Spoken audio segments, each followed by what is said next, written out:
Good morning everyones, welcome to Mass science coaching institute. कैसे हैं आप लोग? अच्छे हैं?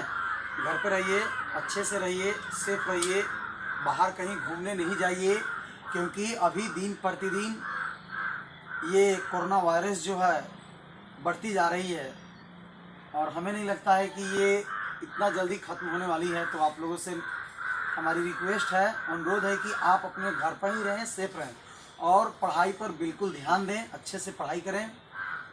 तो आज हम आपको फिर से बताने जा रहे हैं बिहार बोर्ड वर्ग 10वें के बच्चों को आज हम बहुपद बताने जा रहे हैं, यानी पोलिमस पढ़ाने जा रहे हैं। आप लोग थोड़ा ध्यान दीजिए।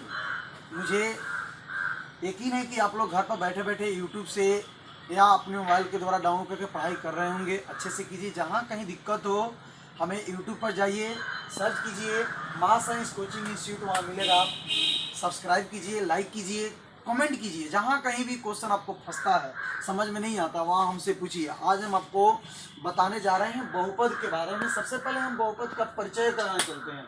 ये बहुपद जो है आप लोग क्लास 9th में पढ़े होइएगा और क्लास 9th में पढ़ाया भी गया होगा, बोला भी गया होगा।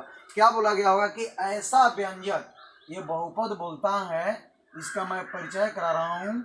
ये बोलता है ऐसा व्यंजक, बहुपद के बारे में आपको बोलता है। खूब ध्यान से देखिएगा, सोचिएगा, समझिएगा, अच्छा लगेगा। जहाँ कहीं दिक्कत हो वहाँ हमसे पूछिएगा, कमेंट कीजिएगा, मैं बताऊंगा। ऐसा बहुपद जिसमें, ध्यान दीजिएगा,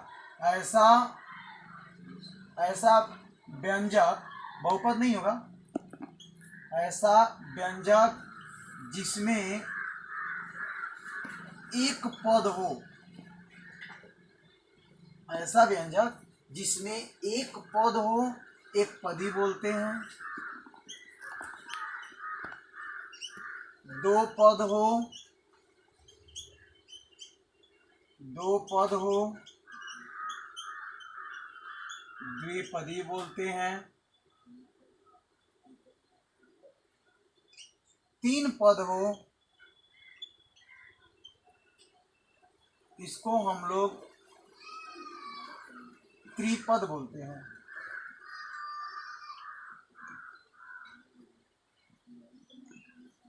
यानी कहने का मतलब बोलता है कि ऐसा व्यंजक जिसमें एक पद हो, एक पदी, दो पद हो, द्विपदी, तीन पद हो, और उसे हम लोग त्रिपदी बहुपद कहते हैं। ये त्रिपदी, यहाँ पर लिख दो, त्रिपदी बहुपद कहते हैं। थोड़ा सा मिस्टेक हो गया, त्रिपदी बहुपद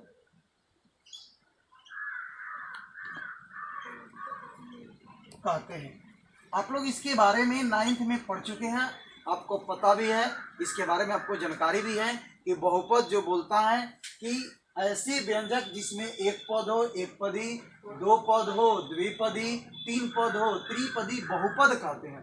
अब ये त्रिपदी बहुपद, एक पद, द्विपद और त्रिपद क्या होता है, जरा ध्यान दीजिएगा। बोर्ड पर हम आपको बताने जा रहे हैं।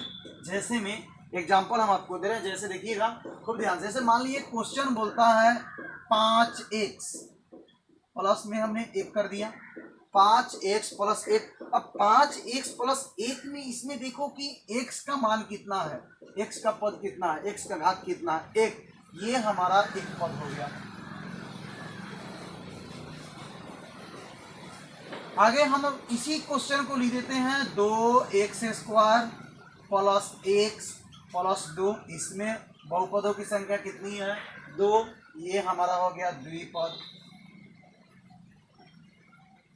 नेक्स्ट हमारा बोलता है, आगे बोलता है 3 पद हो तो त्रिपदी बहुपद कहते हैं। तो 3 पद के लिए देखिएगा, 3x³ माइनस 3x² प्लस हमने 5 कर दिया, ये हमारा हो गया त्रिपद। तो आप लोग बहुपद के बारे में आसानी से जान गए कि बहुपद क्या होता है। बहुपद के बारे में एक बार फिर पुनः आपको मैं बता देता हूँ कि ऐसे व्यंजक जिसमें एक पद हो, एक पदी, दो पद हो, द्विपदी, तीन पद हो, त्रिपदी बहुपद कहते हैं। जैसे में एक पद का उदाहरण यहाँ पर दे दिए, 5x प्लस 1, यानी कि जहाँ चर का मान 1 हो उसको हम लोग एक पदी, जहाँ चर का मान 2 हो द्विपदी, चर का मान 3 हो त्रिपदी। ये चर का मान यानी कि हमें सबसे अधिक घात चाहिए। ये हमारा हो गया व्यंजक बहुपद, जिसके बारे में हम आपको बताए थे।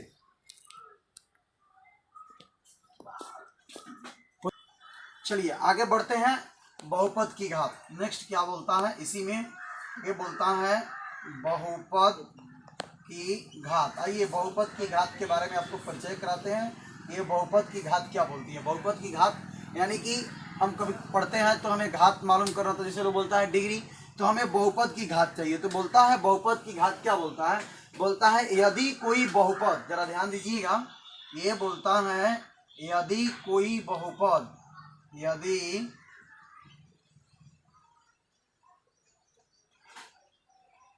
बहुपद की घात की हम चर्चा करते हैं। ये बोलता है यदि कोई बहुपद एक चर में हो तो, यदि कोई बहुपद एक चर में हो तो, यहाँ बोलता है कि यदि कोई भी बहुपद एक चर में हो तो, यहाँ बोलता है कि चर के घात का अधिकतम मान हो तो, चर के घात का अधिकतम मान,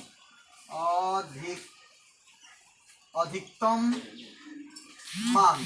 अब चर के घात का जो अधिकतम मान होगा वही बहुपद की क्या होगी, घात होगी। तो यदि कोई बहुपद एक चर में हो तो चर के घात का अधिकतम मान बहुपद की घात कहलाती है, बहुपद की घात कहलाती है। जैसे में हम आपको एग्जांपल देते हैं, जैसे में आप लोग जरा ध्यान दीजिए, समझिएगा, जहाँ कहीं समस्या हो वहाँ आप कमेंट कीजिएगा, हम आपको बताएंगे। ये बोलता क्या है 5x के पावर 2 माइनस बोलता है 4x प्लस बोलता है 2। अब इसमें देखिए बोलता है कि यदि कोई बहुपद, ये एक बहुपद हो गया, अब बोलता है कोई बहुपद एक चर में, तो इसमें देखिएगा एक चर सब में एक से एक है, तो बोलता है एक चर में हो तो चर के अधिकतम घात, देखिएगा यहाँ पर इस चर का सबसे अधिकतम घात 2 है, यहाँ पर कोई मान नहीं है, समझो यहाँ पर कितना 1 है, तो चर का सबसे अधिकतम घात कितनी है 2, तो चर का सबसे अधिकतम घात 2 है, तो इसका आंसर होंगे 2, यानी इसको हम लोग बोलेंगे द्विघात। अगर यही 3 रहता तो इसका घात का अधिकतम मान 3 होता। जैसे इसमें देखिएगा इसके घात का मान 1 है तो एक पद, यहाँ 2 है तो द्विपद, यानी इसके घात की संख्या 2 है। यहाँ देखिएगा त्रिपद, यहाँ पर 3 है, त्रिपद में यहाँ देखिएगा 3x के power 3 minus 3x square plus 5x plus 6, ये त्रिपद में है, ये द्विपद में है और ये एक पद में है। पद तो आप लोग समझते हैं ना, इसमें चर की संख्या 1 है तो एक पद, इसमें चर की संख्या देखिए 1 1 2 तो द्विपद, इसमें चर की संख्या कितनी है 3 तो त्रिपद। लेकिन यहाँ पर हमें क्या चाहिए, हमें बहुपद की घात चाहिए, तो हम बहुपद की क्या लिख दिए, घात लिख दिए। अब हम चलते हैं बहुपदों का वर्गीकरण। चलिए बहुपदों का वर्गीकरण करते हैं। इसमें क्या बोलता है, बहुपदों की वर्गीकरण, बहुपदों की वर्गीकरण। आइए पॉलीमर्स का हम क्लासिफिकेशन करते हैं कि ये बहुपदों का वर्गीकरण ये कितने प्रकार के होते हैं, ये 3 प्रकार के होते हैं। ये 3 प्रकार के कौन कौन होते हैं, एक में होता है रैखिक बहुपद, पहला इसमें बोलता है बहुपदों के वर्गीकरण में, एक में हमारा बोलता है रैखिक बहुपद। रैखिक बहुपद, रैखिक का मतलब इंग्लिश में हम लोग बोलते हैं लीनियर, तो रैखिक बहुपद, रैखिक बहुपद क्या बोलता है, रैखिक बहुपद बोलता है कि जिस बहुपद में, ये रैखिक बहुपद बोलता है कि जिस बहुपद में, जरा ध्यान दीजिएगा बाबू, जिस बहुपद में घात की संख्या 1 हो उसे रैखिक बहुपद कहते हैं।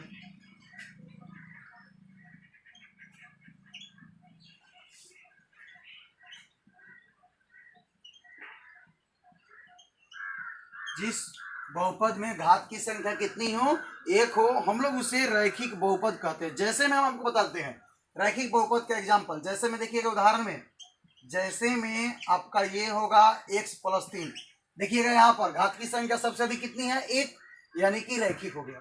अब आगे बढ़ते हैं 2 नंबर में, रैखिक के बारे में आप लोग जानेंगे रैखिक बहुपद क्या होता है। अब 2 नंबर में होता है द्विघाती बहुपद, द्विघाती या द्विघात बहुपद बोल सकते हो, द्विघाती बहुपद।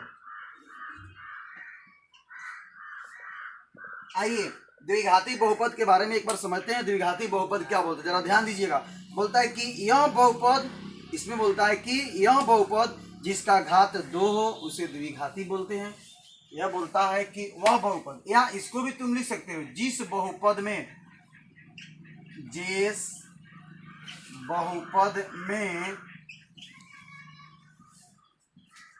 घात की संख्या,